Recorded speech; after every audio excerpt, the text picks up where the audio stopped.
Got to be Birkdale. Yeah, every hole should be on the front of a scorecard there, shouldn't it? It's just amazing. I would maybe say Birkdale. Yeah. St Andrews. St Andrews. Tough to not say Royal Portrush Golf Club. If you took that one out of the list, I'd be probably Waterville. Kingsbarns. I'd have to say St Andrews after playing here today. Probably Carnoustie, no, or Royal Birkdale. Royal Lytham and St Anne's. I'd say Royal Birkdale because I grew up in that area. Just the imagination you need to play around those sort of golf courses. It's where all started, and the story, the history of the game is all about links golf, and that's the biggest. I mean, that's the most important thing for me. I think variety of shots, you know, and it usually blows a little bit. There's usually a bit of wind out there as well, so you've got to knock shots down, and it's what I grew up with. It's just a variety of shots.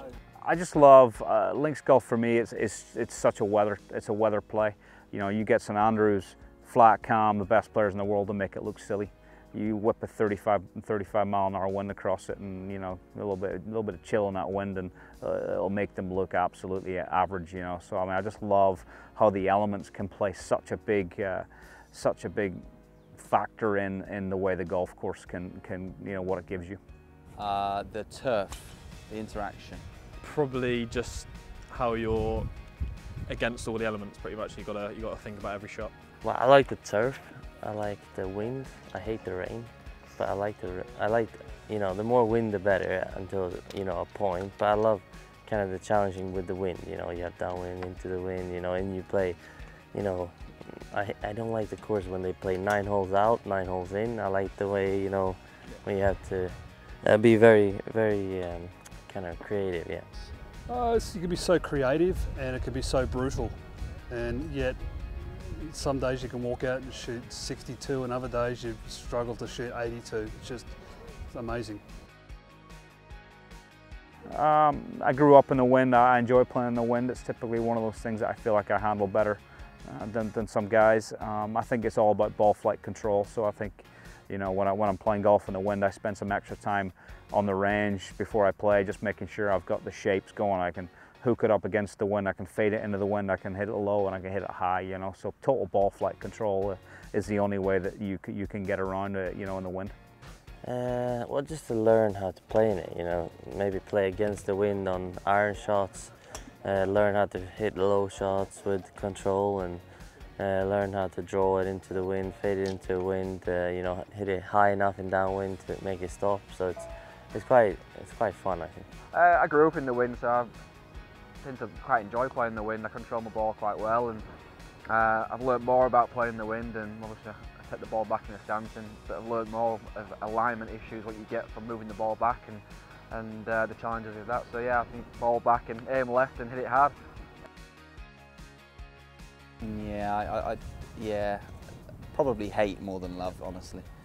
Yeah, I mean, blind shots, I mean, they're one of those things, guys love or hate them, you know. I mean, Royal County Down, for example, I mean, people love that golf course, but some people can't get over the blind shots, you know. It's, I think, in the right place at the right time. I think if there's enough definition in the background where you can pick your edges and stuff, I think blind shots are okay.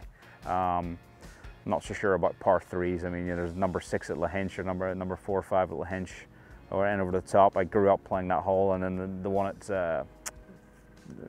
Prestwick. I'm not sure about blind par threes. I hate them, and I get a lot of them being so short as well, more so than many. Hate it. I'm not a big fan of blind shots, but it's a part of golf, and you just got to live with it. Probably putt it. Putt. It depends, but I mean, I think, you know, for the handicap golfer, I mean, there's no reason why they should be reaching for their, you know, hopefully Cleveland 60-degree wedge, but you know, there's no reason why they shouldn't be reaching for putter most of the time, you know, unless situation dictates that you got to fly something. But typically, I always try to get the ball rolling as fast as I can, and you know, don't be shy. It's not about ego, it's about the low score. So putter's not a bad thing. Generally chip it, not so much on links golf. Pretty good chipper. putting's getting a lot better, and I don't know, you probably express yourself a bit more chipping, so chipping. Putt it in the wind, yeah. Putted all day.